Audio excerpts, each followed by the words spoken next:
Bonjour et bienvenue à vous. Nous avions vu dans la vidéo précédente comment ajouter des grilles de coordonnées à notre carte sur ArcGIS. Donc nous avions utilisé ce style de grille qui avait été ajouté à la carte. Nous allons ici pour cette vidéo-ci voir un autre type de grille que l'on pourrait appliquer à cette même carte. Si vous êtes nouveau sur la chaîne, n'hésitez pas à vous abonner, à liker le contenu et à le partager. Nous postons chaque semaine une nouvelle vidéo dans le domaine des sciences géospatiales, essentiellement en cartographie, sigle et télédétection, parfois des astuces en bureautique. Nous allons commencer simplement par ouvrir les propriétés de cette grille en faisant un clic droit sur la carte. Ensuite, propriétés.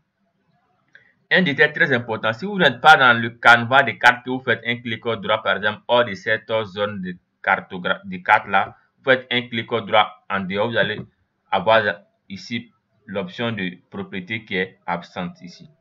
Et vous devrez être dans le canevas des cartes impérativement. Et dans le canevas du carte, quand vous cliquez, vous devrez avoir ces points à l'intersection ici. Ce petit point bleu là à l'intersection pour indiquer que vous êtes dans le canevas des cartes ici. Vous faites maintenant un clic droit puis propriété. Ensuite, dans les propriétés, vous pourrez, voici ici notre grille que nous avions modifié la séance dernière qui est à ce niveau. Je vais simplement décocher ici et je fais appliquer. Automatiquement, on voit que nos coordonnées ont disparu. Nous allons simplement créer une nouvelle grille de coordonnées. Maintenant, pour celui qui n'a pas vu la vidéo antérieure, il pourra trouver en description un lien qui le conduira à la vidéo antérieure qui pourra l'expliquer plus facilement comment est-ce que nous sommes pris pour manipuler ces différentes coordonnées. On va créer une nouvelle grille en cliquant sur l'option ici New Grid.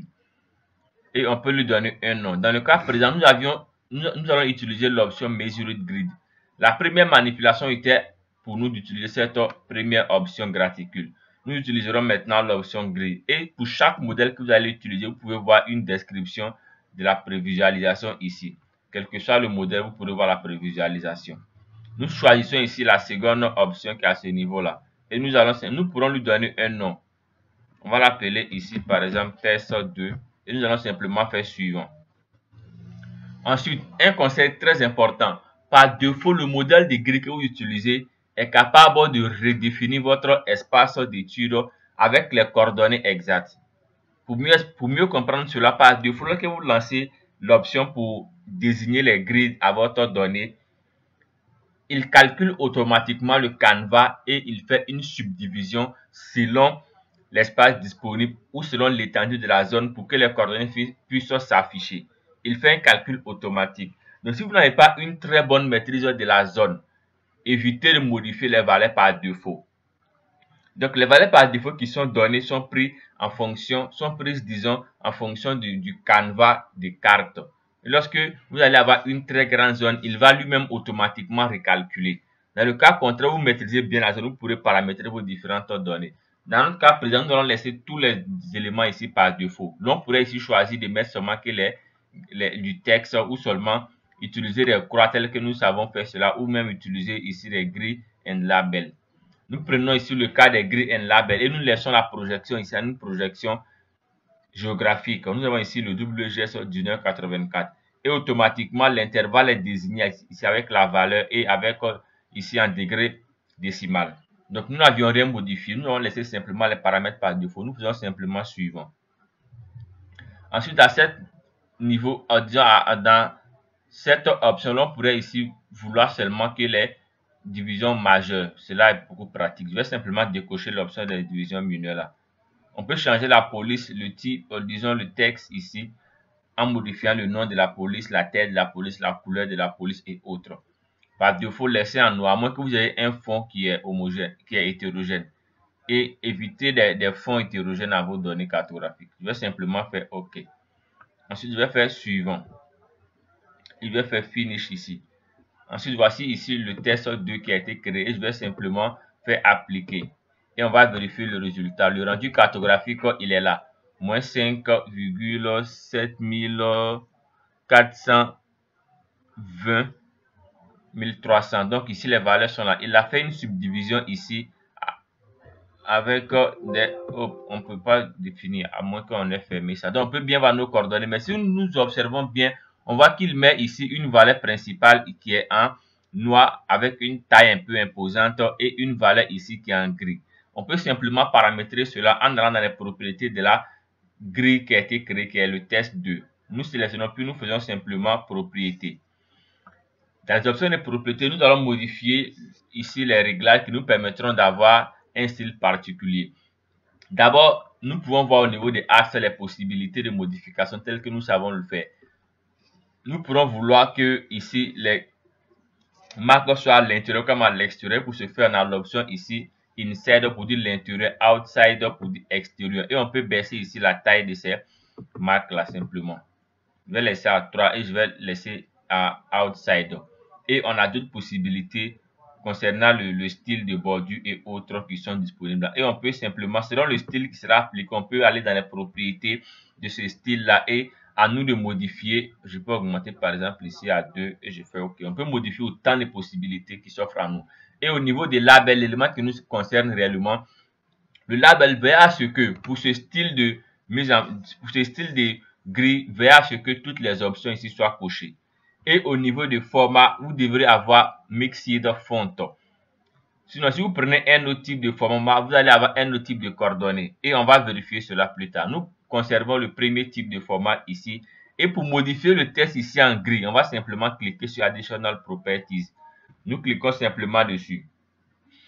Et dans les options des propriétés qui vont s'afficher, l'on pourrait ici voir le nom de la police, la taille de la police et la couleur. Je vais ici passer la couleur en noir. La taille, je vais prendre une taille de 9. Et je peux aller dans Number Font pour modifier ici le nombre de chiffres après la virgule, l'alignement, pour modifier aussi l'espacement entre les caractères ou disons, voilà qu'il y ait un séparateur ici par exemple. Donc après chaque 3 chiffres, il y aura une séparation. Je fais simplement OK. Je fais ici aussi OK. Je fais appliquer. Je fais OK et je fais appliquer dans la dernière fenêtre. Et nous allons visualiser le résultat. Automatiquement, le résultat est là. Donc, nous avons ici le résultat qui est produit ici. Donc, on peut aussi, pour un dernier cas de manipulation ou un avant-dernier cas de manipulation, aller dans les propriétés, toujours de la même grille ici. Et nous allons changer ici disons, cet affichage-là. On va aller simplement, pour ce faire, nous allons aller simplement dans l'option label style et font. On va format, disons, on va aller choisir le format ici, formatted ici. Formatted, je fais OK et je fais appliquer. Et nous pouvons voir ici le format qu'il prend en compte. Donc, selon ce réglage-ci, vous allez avoir différentes catégorisations de votre coordonnée. Cela dépendra de votre sensibilité à utiliser tel ou tel format. Je choisis le dernier format ici, qu'on est label. Je peux changer la taille, la police et tous les autres détails qui s'offrent à moi. Je vais simplement faire appliquer pour qu'on puisse visualiser. Automatiquement, vous voyez qu'il a enlevé ici, il a pris seulement que les valeurs positives en compte. Parce qu'ici, on avait moins 5. Donc, il a supprimé carrément. Donc, soyez vigilant par rapport au choix que vous faites afin d'avoir des coordonnées qui vont mieux expliciter votre espace audit. Nous revenons ici à la première option Mixed Font et on peut changer la couleur en noir, le nom de la police et toutes les possibilités s'offrent à nous.